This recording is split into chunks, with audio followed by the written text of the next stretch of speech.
आज हम पढ़ने जा रहे हैं शिक्षण अभिरुचि के महत्वपूर्ण इम्पोर्टेंट सवाल पढ़ने जा रहे हैं, जो कि दोबारा वही रिपीट बीएसटीसी परीक्षा में वही प्रश्न हूबहू। कभी ऐसी बार देखा गया है कि ऑप्शन भी नहीं बदलता, वही प्रश्न ऑप्शन बदलता नहीं, वही प्रश्न आ जाते हैं। आज हम महत्वपूर्ण सवाल जो परीक्षा में आ सकते हैं, मॉडल पेपर आज हम पढ़ने जा रहे हैं। महत्वपूर्ण इम्पोर्टेंट सवाल पढ़ने जा रहे हैं। टाइम नहीं गवाते हुए हम पहले क्वेश्चन की ओर बढ़ते हैं। तो पहला सवाल है, क्या सवाल है कि सवाल है, आपका एक विद्यार्थी गंदे कपड़े पहनकर आता है, आप क्या करेंगे?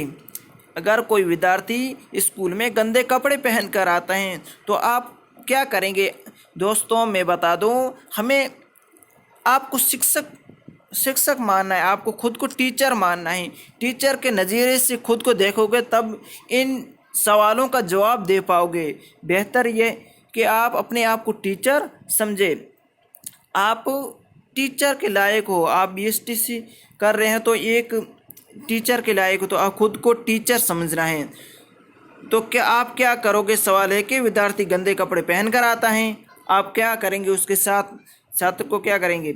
छात्र को साबुन खरीदने के पैसे देंगे आप, कि साबुन खरीद भाई। उसे सबके सामने लज्जित करेंगे? नहीं, लज्जित नहीं करना है। लज्जित सबके सामने के नहीं करना है हमें, उसके सामने लज्जित नहीं कर रहे। उससे कक्षा में सबसे अलग बाहर की तरफ बिठाएंगे। बाहर भी नहीं बिठाना है हमें। उससे कि गंदा है भाई सब, तुझे बाहर बिठाना है, गंदा बाहर बिठ जा, गंदगी फैलाई, बीमारी हो जाएगी, बाहर बिठा दे, अलग बिठाना एक नहीं। चौथा है, उस छात्र को बुलाकर गंदे वस्त्र धारण करने से होने वाली हानि से अवगत कराएंगे। तो इसका सही राइट आंसर क्या है? इसका सही राइट आंसर है कि उसे अवगत कराएंगे। उसे अवगत कराएंगे। उसे क्या कराएंगे? अवगत कराएंगे कि गंदे कपड़े से बच्चों, गंदे कपड़े पहनने से बीमारियां फैलती हैं, इससे बड़ी हानियां होती हैं। तो हमें ये अवगत कराना है, उसे छात्र को समझाना है हमें।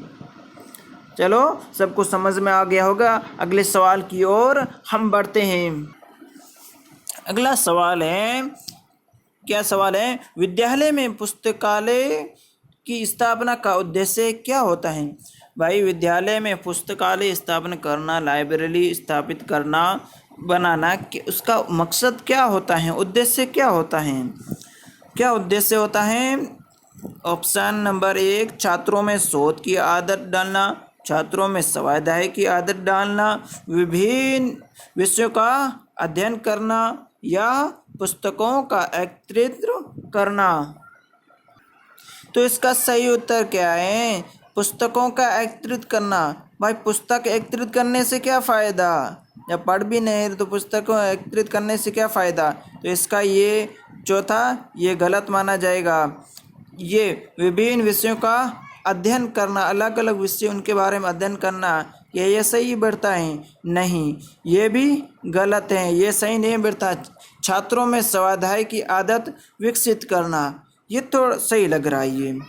ये सही लग रहा है ऑप्शन, ये सही लग रहा है। लेकिन ये भी देखते हैं पहले, छात्रों में शोध की आदत डालना। भाई, शोध की आदत डालने से क्या मकसद? सिर्फ ये होता है कि खुद पढ़े, स्वाध्याय पढ़े, छात्र खुद पढ़ सके, स्वाध्याय की आदत विकसित करना। Right answer, right answer, right answer. इसका उत्तर क्या होगा? छात्रों में स्वाध्याय की आदत विकसित करना। तीसरा प्रश्न है कि अध्यापक को छात्रों की मदद करनी चाहिए। किस तरह से मदद करनी चाहिए? अध्यापक को चाहिए कि छात्रों को किस तरह से मदद करे। ऑप्शन क्या है? पैसे देकर, व्यक्तिगत सामाजिक समस्याओं को दूर करने में, अन्य शिक्षकों के विरोध भड़काने में, व्यक्तिगत समस्याओं को दूर करने में। तो व्यक्तिगत समस्या को दूर करने में, ठीक है, व्यक्तिगत समस्या है तो दूर कर दे, ठीक है। ये जचता है, ठीक है, लेकिन अन्य शिक्षकों के विरुद्ध भड़का नहीं, ऐसा बच्चों नहीं करना है, ऐसा हमें शिक्षा नहीं देनी है। आप टीचर हो, किसी दूसरे के टीचर के खिलाफ आप का ये रोल नहीं रहता है कि आपको अच्छी शिक्षा देना, आपका दायित्व होता है कि अच्छी शिक्षा दी जाए।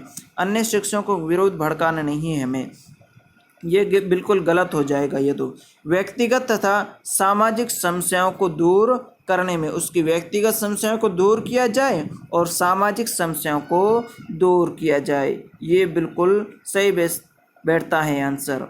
लेकिन ये भी देखिए पैसे देकर, हाँ ठीक है, कोई शिक्षक टीचर पैसे देकर मदद करना चाहे किसी गरीब अध्यापक कोई छात्र हैं तो उसको पैसे देकर, ये भी ठीक जचता है, दे सकते हैं। तो ये बिल्कुल राइट ये बनता है, व्यक्तिगत और सामाजिक समस्याओं को दूर किया जाए छात्रों की। अगले सवाल की ओर हम बढ़ते हैं। अगला सवाल है, चौथा सवाल है, क्या सवाल है कि यदि कोई छात्र आपको अपने घर पर आमंत्रित करता है तो आप क्या करेंगे? आप जाएंगे, क्या करेंगे? आपको छात्र आमंत्रित करता है तो आप उनके घर जाएंगे छात्र? ऑप्शन है आवश्यक जाएंगे, क्योंकि ट्यूशन मिलने की संभावना होती है। माता पिता के बुलाने पर ही जाएंगे, किसी विशेष अवसर होने पर ही जाएंगे, उसे स्पष्ट रूप से मना कर देंगे।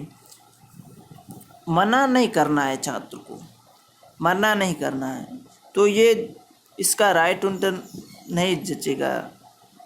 ये देखते हैं, किसी विशेष अवसर होने पर जाएंगे, ये बिल्कुल सही रहता है, किसी विशेष अवसर ही पर ही जाएंगे। लेकिन हम ये भी देखते हैं ऊपर वाला, माता पिता के बुलाने पर ही जाएंगे। अगर हाँ ये अगर माता बुलाएं, उनके माता पिता, छात्र के माता पिता बुलाएंगे तो हमें जाना ही होगा, माता पिता बुलाएंगे तभी जाएंगे।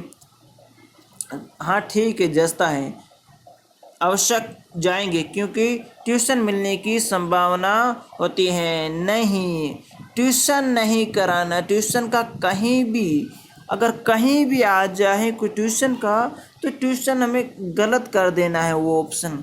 ट्यूशन का कोचिंग का ये छात्रों को नहीं कराना है, कराना ही नहीं है। कोई ऑप्शन में आ जाए तो उसको हमें गलत कर देना है।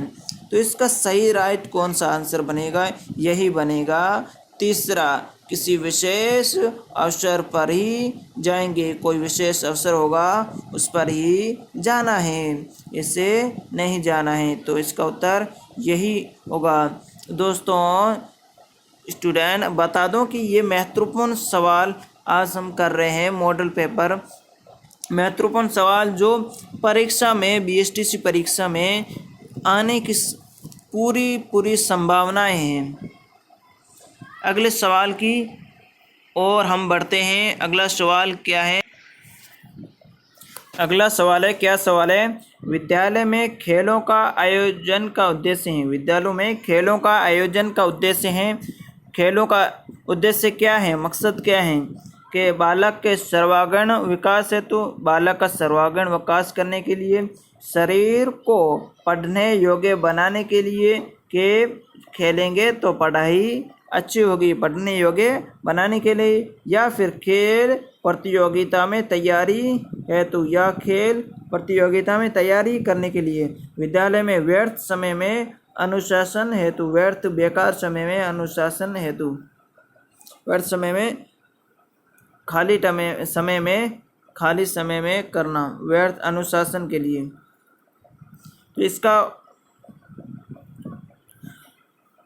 तो इसका क्या है? बालक के सर्वांगीण विकास हेतु, शरीर को पढ़ने योग्य बनाने के लिए, खेल प्रतियोगिता में तैयारी हेतु, विद्यालय में व्यर्थ समय में अनुशासन हेतु। इसका राइट आंसर है कि बालक का सर्वांगीण विकास करना। खेल इसलिए खेला जाता है कि बालक का सर्वांगीण विकास हो सके। इसका उत्तर है ए। इसका उत्तर है ए, बालक का सर्वांगीण विकास करने के लिए, बालक का सर्वांगीण विकास करने के लिए खेल खेले जाते हैं।